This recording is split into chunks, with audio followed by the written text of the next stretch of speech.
Hello students, हम लोग chapter पढ़े हैं गति यानी कि मोशन, और आज की क्लास में हम लोग त्वरण की बात करने वाले हैं।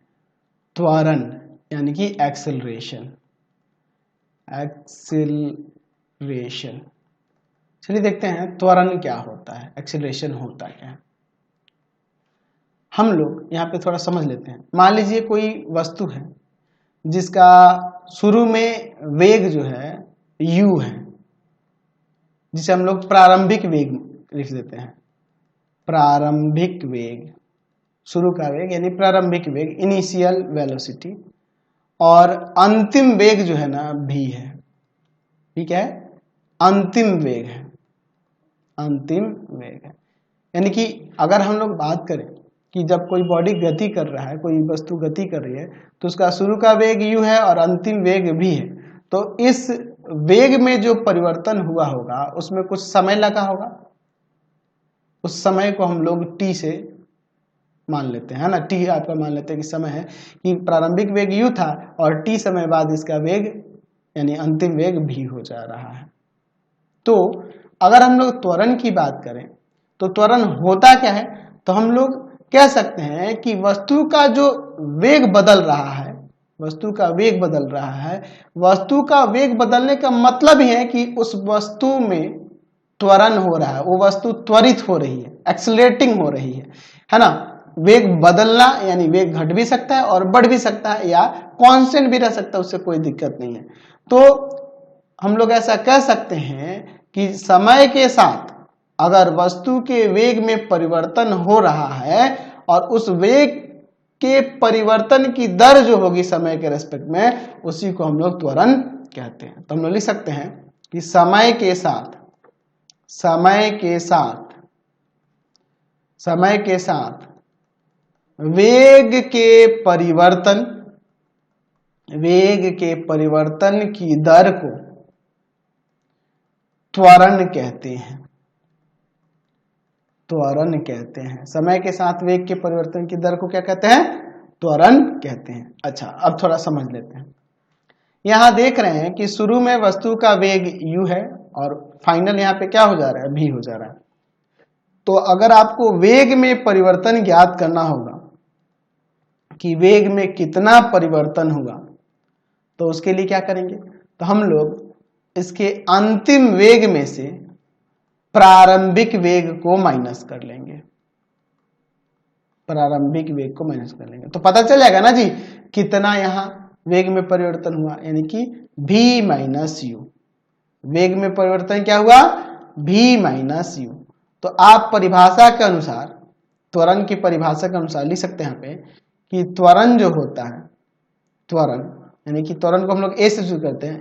त्वरण क्या हो जाएगा, तो वेग में परिवर्तन, वेग में परिवर्तन की दर यानी वेग में परिवर्तन और बटा में समय। यानी कि आप यहां लिख सकते हैं कि a इक्वल टू वेग में परिवर्तन क्या है, v माइनस यू और बटा में समय t। यानी कि यहां से मैं फॉर्मूला लिया a equal to v minus u by t। यही होता है त्वरण निकालने के लिए सूत्र। देखिए त्वरण जो होता है वह त्वरण धनात्मक, ऋणात्मक या शून्य हो सकता है। धनात्मक कब होगा, जब अंतिम वेग अधिक हो और प्रारंभिक वेग कम हो, है ना। ये ज्यादा हो ये कम हो तभी ना घटाएंगे तो पॉजिटिव आ जाएगा, क्योंकि आपके पास समय तो पॉजिटिव होता ही है, धनात्मक होता ही है। अच्छा, ऋणात्मक कब होगा, जब अंतिम वेग कम हो और प्रारंभिक वेग अधिक हो। अच्छा, अपरिवर्तित कब रहेगा, कांस्टेंट कब रहेगा, है ना। अपरिवर्तित कब रहता है, त्वरण जीरो कब होगा, त्वरण जीरो कब होगा, त्वरण जीरो कब होगा, जब इनका वेग अपरिवर्तित है, यानी वेग में परिवर्तन ना हो, वेग में कोई परिवर्तन नहीं। और शुरू में प्रारंभिक वेग 10 किलोमीटर प्रति घंटा है, तो अंतिम वेग भी 10 किलोमीटर प्रति घंटा हो, तो उस कंडीशन में त्वरण जो होता है शून्य हो जाता है। ठीक है, धनात्मक, ऋणात्मक या शून्य भी हो सकता है। तो आप यहां पे लिख सकते हैं कि त्वरण धनात्मक, ऋणात्मक या शून्य हो सकता है। ठीक है, धनात्मक, ऋणात्मक या शून्य हो सकता है। तो ऋणात्मक जो त्वरण होता है उस त्वरण को हम लोग अवत्वरण या मंदन भी कहते हैं। तो लिख सकते हैं ऋणात्मक त्वरण को ऋणात्मक त्वरण को अवत्वरण या मंदन भी कहा जाता है। अवत्वरण या मंदन भी कहा जाता है। त्वरण का एसआई मात्रक, ये भी लिख सकते हैं, त्वरण का एसआई मात्रक क्या होगा? एसआई मात्रक समझिए, यहां पे वेग में परिवर्तन। तो आप देखो, अगर बात करें ए का एसआई मात्रक, तो देखिए ए क्या है? त्वरण। त्वरण कैसे? तो ऊपर देखो v माइनस यू, तो ऊपर जो हुआ वेग में परिवर्तन वेग ही ना होगा जी। तो ऊपर मीटर प्रति सेकंड और समय का सेकंड, तो क्या आ जाएगा यहां से? मीटर प्रति सेकंड स्क्वायर होता है। त्वरण का एसआई मात्रक मीटर प्रति सेकंड स्क्वायर होता है। तो देखिए, अगर त्वरण धनात्मक हो रहा हो तो वेग बढ़ता है ना। त्वरण अगर धनात्मक हो रहा हो, धनात्मक माना जाता है, तो उस समय वेग बढ़ रहा होता है। ऋणात्मक में वेग घट रहा होता है और शून्य में जो है कोई परिवर्तन नहीं होता है, वेग जैसा का तैसा ही रहता है। तो ध्यान रखना आप लोग कि अगर पॉजिटिव है, धनात्मक है त्वरण, तो उस कंडीशन में वेग बढ़ रहा होता है, वेग बढ़ रहा होता है। अगर ऋणात्मक है त्वरण तो वेग घट रहा होता है। अगर शून्य है त्वरण तो वेग अपरिवर्तित रहता है। क्लियर है? अच्छा, यह भी लिख सकते हैं कि त्वरण जो होती है एक सदिश राशि है। त्वरण एक सदिश राशि, यानी कि इसका परिमाण और दिशा दोनों होता है। समझ गए? परिमाण और दिशा दोनों होता है। चलिए अब हम लोग बात करते हैं एक समान त्वरण की। एक समान त्वरण, ठीक है, या अचर त्वरण भी कह सकते हैं। अचर त्वरण, यूनिफॉर्म एक्सेलरेशन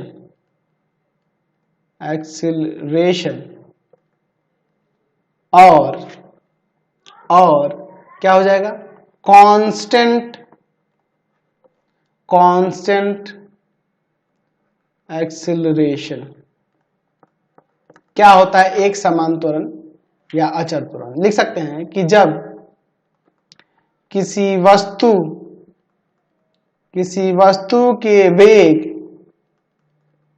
में बराबर समय अंतराल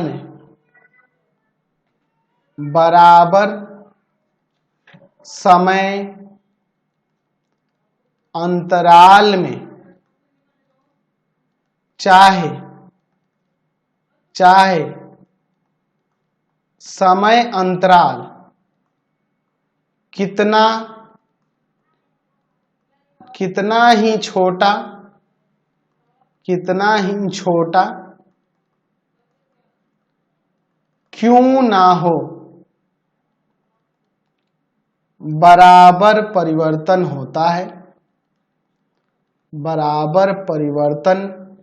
होता है। तो उसका त्वरण एक समान या अचर कहा जाता है। एक समान या अचर कहा जाता है। चलिए इसको हम लोग ग्राफिकली यहां पर समझते हैं। ध्यान से देखिएगा, हम लोग यहां देख लेते हैं इसको ग्राफिकली।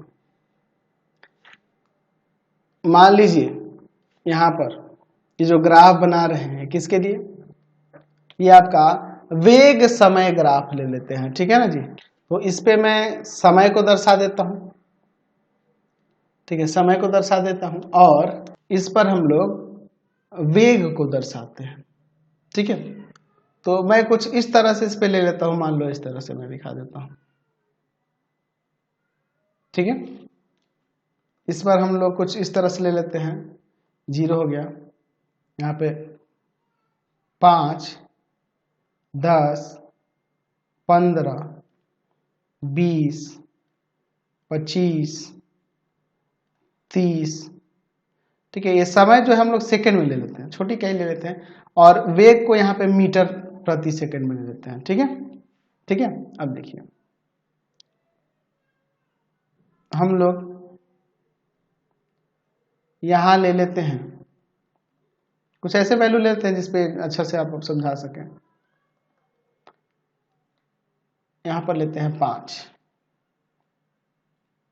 ठीक है। इसके सामने ले लेते हैं, इधर कितना होगा जी, इसका 2.5 हो जाएगा, 2.5 हो जाएगा। अच्छा इधर ले लेते हैं, फिर इसके आगे बढ़ेंगे तो ये 7.5 हो जाएगा यहाँ पे। फिर उसके बाद आगे बढ़ेंगे, इस पर हम लोग मान लो यहाँ पे 10 ले लेते हैं, है ना जी, 10 ले लेते हैं इसी तरह से। तो आप इस ग्राफ को देखो, इस ग्राफ को देखो, अगर हम लोग यहाँ पे बिंदु ले लेते हैं A, B, C और D, हम लोग अगर AB के लिए, BC के लिए, CD के लिए, AD के लिए आप यहाँ पर त्वरण निकाल के देखो। केस फर्स्ट में लेते हैं AB के लिए, तो त्वरण जो होगा यहाँ पर AB के लिए त्वरण क्या होगा, तो प्रारंभिक वेग यहाँ का, यहाँ होगा 2.5 और अंतिम वेग 5, तो 5 माइनस 2.5 और बटा में यहाँ पर कितना, समय अंतराल क्या है 5 सेकेंड का, मीटर प्रति सेकेंड स्क्वायर, तो आ जाएगा 2.5/5 मीटर प्रति सेकेंड स्क्वायर, यानी कि 0.5 मीटर प्रति सेकेंड स्क्वायर।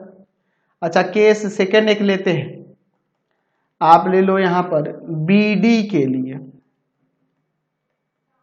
BD के लिए तो त्वरण क्या हो जाएगा, BD के लिए यहाँ पे अंतिम वेग यहाँ पे देखो 10 और प्रारंभिक वेग 5 और बटा में समय जो लगा यहाँ पे 10 सेकंड का, यहाँ से यहाँ B से D तक 10 सेकंड के लिए ना, तो 5/10 1/2 यानी कि 0.5 मीटर प्रति सेकंड स्क्वायर। आप कोई भी लो, आप C से D ले लो, A से D ले लो, हर एक स्थिति में हमें यहाँ पर समान त्वरण प्राप्त हो रहा है। तो ये आपका किसका ग्राफ हो गया, एक समान त्वरण या फिर अचर त्वरण के लिए, ठीक है।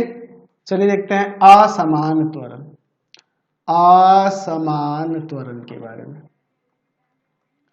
यानी कि आप असमान त्वरण को चर त्वरण भी कह सकते हैं, चर त्वरण, ठीक है, कह सकते हैं इसे नॉन यूनिफॉर्म, नॉन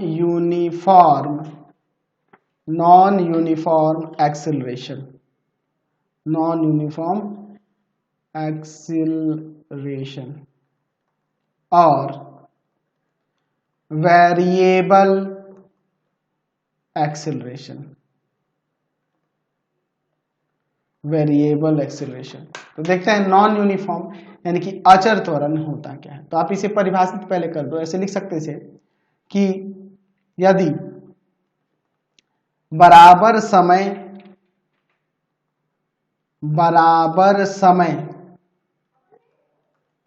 अंतराल में वेग में बराबर परिवर्तन नहीं होता है या नहीं होता हो, तो त्वरण असमान या चर कहलाता है, चर कहलाता है। तो इसके ग्राफ की अगर बात करोगे ना, तो इसका ग्राफ कुछ इस तरह से बना सकते हैं, देखिए इसका ग्राफ इस तरह से। तो ये आपका समय हो जाएगा, मान लीजिए यहाँ सेकंड में, और इस पर ले लेते हैं आप किसको, वेग को, मीटर प्रति सेकंड में, और यहाँ पे जो हम लोग कर्व इसके लिए दर्शाएंगे, मान लो वो आपका कर्व कुछ इस तरह से जा रहा हो, तो ये जो आप देख रहे हैं ग्राफ, ये असमान त्वरण के लिए होगा, असमान त्वरण के लिए हो रहा है। क्योंकि देखो यहाँ पे क्या हो रहा है, आप अगर यहाँ पर देखो, यहाँ पर 5, 10, 15, 20, यहाँ पर आप ले लो 5, 10, 15, 20 काफी है। तो आप देखिए यहां के लिए वेग, इसे ए बिंदु ले लो, यहां बी बिंदु ले लो, यहां पे सी बिंदु ले लो, इसको आगे कहीं तक जाएगा, मान लीजिए आगे चल के 25 पे, जहाँ पे भी है उसको छोड़ो ना, उतना ज्यादा नहीं जाने की जरूरत है, ठीक है, हम लोग इतना ही रहने देते हैं, 3 से ही काम चल जाएगा। आप देखिए अगर केस फर्स्ट में ए टू बी पे अगर जाएं, ए से बी के, ए बी के लिए, तो त्वरण की बात करेंगे तो यहां देखिए अंतिम वेग है यहां 2.5 और प्रारंभिक वेग है यहां पे कितना ले लेते हैं, लगभग 1 ले लेते हैं, और बटा में आपका कितना हो जाएगा इसमें 5 मीटर प्रति सेकेंड स्क्वायर, यानी आ जाएगा 1.5/5 मीटर प्रति सेकेंड स्क्वायर, यानी कि 0.3 मीटर प्रति सेकेंड स्क्वायर। अच्छा केस सेकेंड लेते हैं, मान लो हम लोग ले लेते हैं यहां पर ए टू सी के लिए, ठीक है। तो अगर यहां पे त्वरण की बात करेंगे तो अंतिम वेग यहां पर है 5, प्रारंभिक वेग है 1, यहाँ पे एक ही नया लिए थे। अच्छा और कितना समय अंतराल है 10 सेकेंड का, तो मीटर प्रति सेकेंड 4/10 2/5 मीटर प्रति सेकेंड स्क्वायर, यानी कि 0.4 मीटर प्रति सेकेंड। तो त्वरण अलग आ गया, तो इसको दर्शा रहा है, असमान त्वरण को दर्शा रहा है ना ये ग्राफ, समझ गए। अच्छा तो ग्राफ से भी आप आसानी से पता कर सकते हैं कि त्वरण धनात्मक होगा, ऋणात्मक होगा या शून्य होगा, इसका भी आप पता लगा सकते हैं। और यहाँ ग्राफ से ये भी देख रहे हैं कि कब त्वरण असमान हो रहा है, कब एक समान होगा, है ना जी। जैसे मैं यहाँ पर एक ग्राफ ले लेता हूं, ध्यान से देखिएगा, ठीक है। इस पे दर्शा रहे हैं वेग को मीटर प्रति सेकेंड में, यहां पर दर्शा रहे हैं समय को सेकेंड में। चलिए अब इसके बाद देखिए यहां पर हम लोग कुछ इस प्रकार से लेते हैं ग्राफ, ठीक है।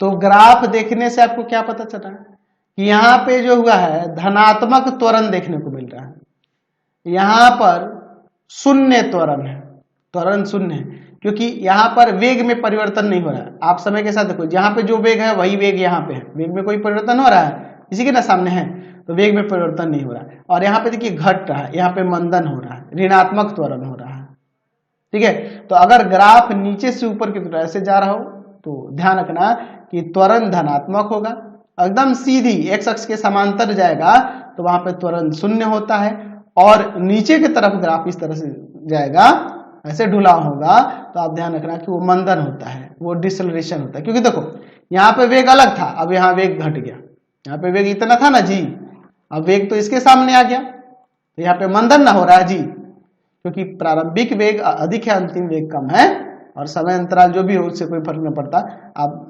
निकालोगे तो तुरंत यहाँ पे ऋणात्मक होगा। तो ध्यान रखना कि ग्राफ में भी पता चल जाएगा, देख के कैसे जा रहा हो तो धनात्मक, कैसे जा रहा हो तो आपका शून्य होगा, और इस तरह से नीचे की तरफ डाउन जा रहा होगा तो ऋणात्मक त्वरण होता है। समझ रहे ना, कोई दिक्कत नहीं है।